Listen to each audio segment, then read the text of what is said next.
Just your initial reaction on that, and what could have happened to get the result you were after? I think for us, we're really quite frustrated with the outcome. I thought for especially the first half was probably some of the best rugby we've played all campaign, and we said all the right things at half time, and unfortunately the second half we just gave away a wee bit too many penalties, coughed up the ball a bit cheaply and compounded our errors. So it's bitterly disappointing, really quite frustrating, because I felt, as I say, we were in the game, but it just shows you have to stay in every single moment in test match rugby, because against a top side like Ireland you're going to get punished if you don't. Sure, there was obviously a bit of kind of stuff went on yesterday that you were involved in. How did that affect preparation for the game, and have you got anything to say on that? I think for us, we held our hands up. We knew we made a mistake, and we just got on with making sure that we prepared the best possible way. I think for us, it was a challenging week, but we had one of our best weeks of preparation. Really stuck together and got on our jobs. As I say, it had a massive effect on how we started this game, and unfortunately we've not been able to back it up in the second half. Thanks.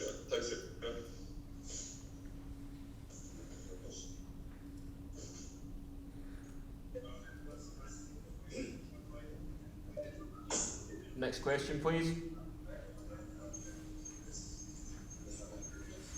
Stuart, talk us through the chance you had when you maybe had Sam inside you, went on the outside and the cover tackle was made. How pivotal a moment was that in the game? Do you think that could have closed down the score significantly? Yeah, I thought there's a lot of good stuff happened in that game, and unfortunately, classic, we've picked out the negatives. But look, I am disappointed with that. I felt I could back my ability and score in the corner, and another day I probably do. But we're looking at 5 seconds of an 80-minute performance. So yeah, fair play. And just on the discipline stuff that emerged yesterday, I mean, what would your message be to the fans, who some of which would have probably be disappointed to hear senior players are always having to be disciplined in the week before a game? I think the main thing for us is that we concentrate on doing what we can. I think for us, we talk a lot about staying connected as a team. I think for us, it's the opinions of the players, the coaches, the management, everything that matters to us. Everything else is irrelevant to me. Did you have to apologise to the rest of the squad and the coaching staff? I did. I held my hand up. I said I made a mistake, and it's something that hurt me for a long time.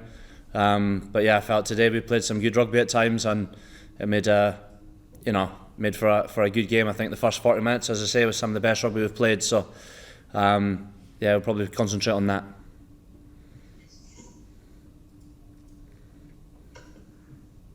Any more questions? Sure, sorry to come back in on this. I mean, there's a bit of lack of clarity. We know there's a disciplinary, we know there's a visit to the pub. I don't know if it'd be helpful if could you explain, what happened in your words?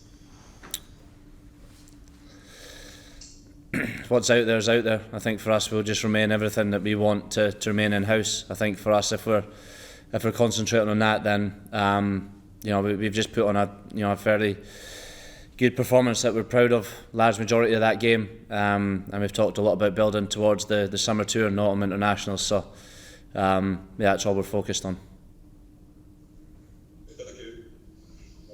Stuart, were there any concerns about you retaining the captaincy after what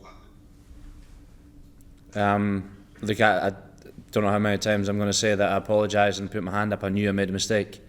As leader of the side, I'm bitterly disappointed by what happened, but I can't sit here and say that I'm not disappointed. For me, I was annoyed, I was frustrated, but yeah, I can't go back and change anything. So the longer we dwell on it, then I know exactly what you're after here, and you're not going to get it. Last question. No more? Okay, thank you. Thanks, guys. I'm not missed that.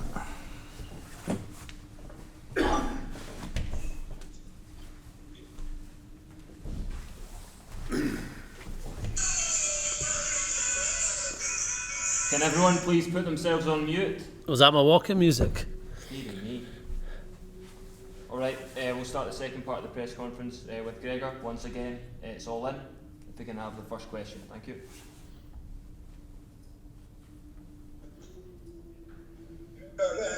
Discipline was a big issue again. I think 15 penalties against. You're the most penalised side in the championship. Is this becoming a serious problem? Yeah, it's definitely been an issue this year.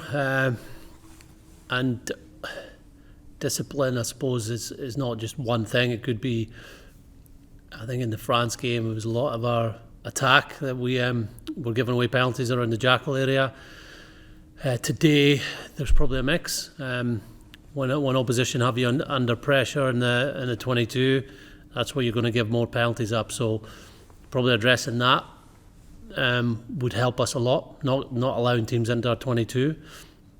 I felt our set-piece defence was very good today. Ireland had, I think, over 20 line-outs. Our maul defence stood firm. Scrum, we got better and better as the game went on. I think we won a few penalties in that area. But yeah, if teams have you under pressure, you're probably going to give up more penalties. And Ireland had us under pressure at times today. The ones where we're really disappointed with and have been disappointed throughout the championship is ones when we're not under pressure. So whether someone jumps offside or comes through a ruck when it's not on, and they have been part of our game this year, and that's been disappointing for us as a coaching group as much as it is for the players.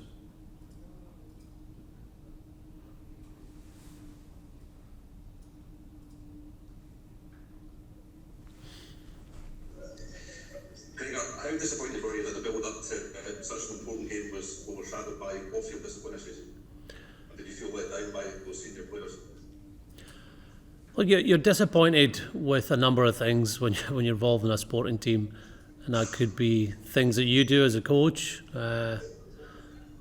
game plan, selection, whatever it is, how you speak to the players. It could be things that you're disappointed with the referee. You could be disappointed with the way the team trained or played that day. Things happen. Obviously, what happened on Sunday was disappointing. So was today's result. But in groups, in families, you have these moments where you can choose to come together, learn from it. And I believe that's what the team did throughout this week. The way they trained, the way they fronted up today. And look, I know rightly you'll be talking about the result, and that's the main thing when you play international rugby. But I saw a performance today that was better than most of our performances this year. Certainly the way we started the game and into the second half. It wasn't good enough to win the game, of course, but I was proud of what the team did following that incident at the weekend. Can you clear up for this, Gregor? Did the players involved expressly go against an instruction not to go out? Yeah, look, I think we've had a statement already about this. There was a private matter that private discussions and decisions have been made within the group. Anything on the back of that is just gossip. So we move on. We moved on from that. There was nothing really to say more than that. There was nobody ejected out the squad, as you saw. So we dealt with that in-house, and we had our best training week of the championship following that. Gregor, you say it's just gossip, but you know, if people don't come clean and say what actually happened, it will, you know, these rumours just grow. You know, a lot of people invest a lot of money in going to watch stuff and buying the gear, all the rest of it. Don't you think you maybe owe the public a little bit more? More what, Alistair? Just an explanation of how it happened. Did the players go expressly against the orders of yourself or the manager? As we mentioned, there was an incident that has been dealt with, and the players know the guidelines.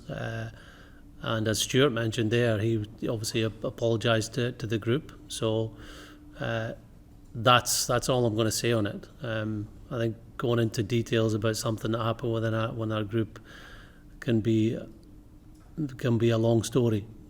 As I mentioned, things happen in groups, whether it's rugby related or non-related. It's what happens once you have an incident, let's call it. It's too strong a word, but something that happened, and I was delighted with the reaction of the group and how we focused on our task building into today's game, and how we played, how we took the game to Ireland.